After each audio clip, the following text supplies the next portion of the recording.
Türgi piirkondlikud ambitsioonid on pannud Iisraeli kõrgendatud valmisolekusse. Iisraeli Shin Bet on viimase aasta jooksul nurjanud läänekaldalt 10 kavandatud rünnakuid, mida juhtisid Türgis baseeruvad Hamasi operatiivid. Väidetakse, et Hamas kasutab Türgi territooriumi operatiivide värbamiseks, raha liigutamiseks ja terrorirakkude ülesehitamiseks läänekaldal.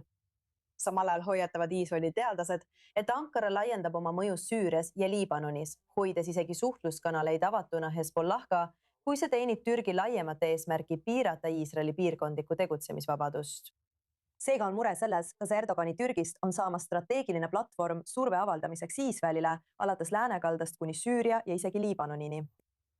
Selle arutelu jätkamiseks stuudios on minuga liitunud meie I24 News Englishi vanemkorrespondent Bianca Zanini ja julgeolekuanalüütik Jonathan Dragov. Aitäh teile mõlemale, et olete minuga I24 News English stuudios. Kui Türgi toetab Hezbollah vastupanu, kas see võiks kanduda üle ka Süüriasse? Tõenäoliselt mitte, sest on tõsi, et Türgi praegu, ma ei ütleks, toetab Hezbollahad, aga selgelt ei ole ka Hezbollahale vastu, nagu ta peaks olema, kui mõelda Lähis-Ida suhetele sunniidid ja šiidid. Aga ma arvan, et Türgi teab väga hästi, et ta võib leida tugipunkti Süürias sunniitliku liikumise, sunniitliku valitsuse näol, mis on endiselt tugevalt sõltuv välisjõududest. Ja mis oleks parem välisjõud kui see, mis asub otse põhjas ehk Türgi? Ma ei näe, et Hezbollah tuleks uuesti Süüriasse tagasi. Nad vajaksid soodsat sõbralikku Süüria režiimi, mida neil ei ole. Nad vajavad palju tugevamat Iraani, mis viimastel nädalatel tõepoolest tugevnes, ütleme nii tänu vastastikuse mõistmise memorandumile, kuid tal ei ole siiski enam Lähis-Ida või vähemalt selle osade üle sellist kontrolli nagu varem. Aga Türgi leiab selgelt Süürias tugipunkti ja loomulikult on see Iisraeli jaoks väga muret tekitav. Türgi asub geograafiliselt, kui me vaatame kaarti, meist üsna kaugel põhjas. Aga tugeva kohalolekuga, mis tal võib olla, saab ta luua oma käepikendusi või isegi saata sinna oma mehi. Süüria territooriumil, Golani kõrgendike Süüria poolel või veidi kaugemal, kus Iisraeli armee on peatunud. Ja sisuliselt luues omamoodi piiri Türgi ja Iisraeli vahele, üsna sarnaselt sellele, mida Iraan tegi, omades piiri Iisraeliga mitmel rindel. Ma olen nõus, et Iisraelis on palju muret Türgi pärast. Ma ei arva, et see peaks siiski olema samal tasemel nagu Iraani puhul. Türgi pole kunagi öelnud, et tahab Iisraeli riiki hävitada, nagu Iraan seda tegi.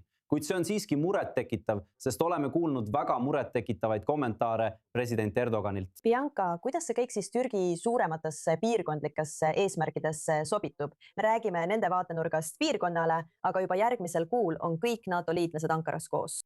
Mida Türgi ootab nendelt NATO liitlastelt seoses Lähis-Idaga? Tal on oma liitlaste jaoks üsna selge tehinguline soovide nimekiri. NATO tippkohtumine ei seis näinud võõrustamises. Tegelikult on see diplomaatilise pinnase ettevalmistamine Türgi kasvavale võimule ja mõjule alliansis. Türgi kommunikatsioonijuht on välja öelnud, et Türgi loob Türgi telje.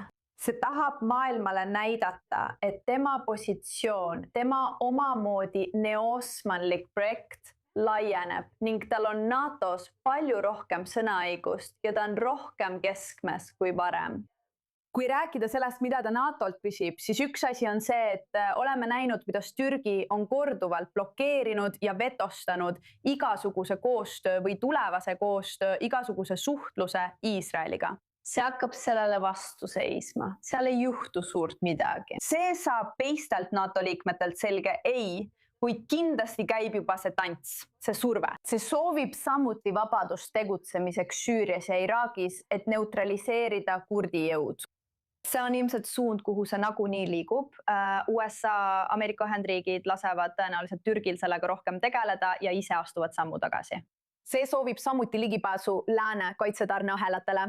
See on veidi keerulisem. Eurooplased hakkavad sellele veidi rohkem vastu seisma, kuid võib-olla saab ta ka selles osas midagi. Kuid peamiselt soovita end positsioneerida liidrina, olles lääne operatsioonide ja tegevuste väravavalgur Lähis-Idas. Põhimõtteliselt tahab ta olla NATO Lähis-Ida fookuse eestvedaja Lähis-Idas ja nii see ka saab olema.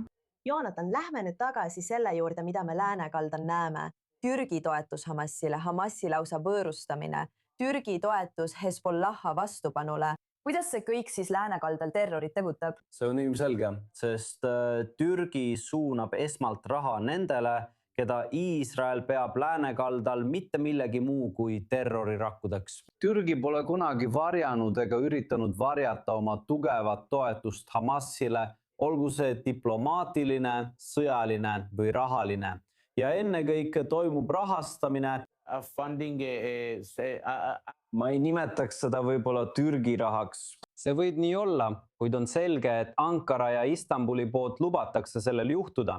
Hamasi delegaadid, Hamasi inimesed liiguvad vabalt ringi, teades, et Iisrael tõenäoliselt ei otsi neid, kui nad on Türgis. See on suund, kuhu Iisrael ei lähe. Hamasi inimeste ründamine Liibanonis, Süürias, Iraanis, see on üks asi. Seda teha Türgis või Kataris, mis on USA tugevad liitlased, on hoopis teine asi. Seega, Hamas Türgi võõrustab kõiki neid inimesi, lubab neil vabalt tegutseda, saata raha läänekaldale, luua läänekaldal terrorirakke. See on selgelt murettekitav küsimus ja Türgi on suutnud oma käsilastega Iisraeli ümber piirata. Läänekaldal, Gazas, Egiptuses. Egiptus ja Türgi olid poolenisti vaenlased peaaegu 1,5 aastakümmet tagasi, kui president Sisi kukutas endise presidendi Morsi, kes oli moslemi vennaskonna liige. Ja nüüd viivad nad läbi sõjalisi operatsioone, sõjalisi õppusi koos. Nii et Türgi, pean ütlema, teeb kahjuks väga head tööd Iisraeli ümberpiiramises oma käsilastega viisil, mis on mõnevõrra sarnane sellele, mida Iraan tegi kuni 2 aastat tagasi. Väga oluline arutelu Türgi rolli üle selles piirkonnas praegu. Jonathan Bianca, aitäh, et olid minuga arutlemas. Aitäh! No veel üks uudis Türgist. ISISe liige tapeti Türgis politsei eriüksuse haarangu käigus Ankaras. Priit muutus surmavaks, kui puhkesid kokkupõrked pärast seda, kui ISISe liige ja tema naine avasid julgeolekujõudude pihta tule.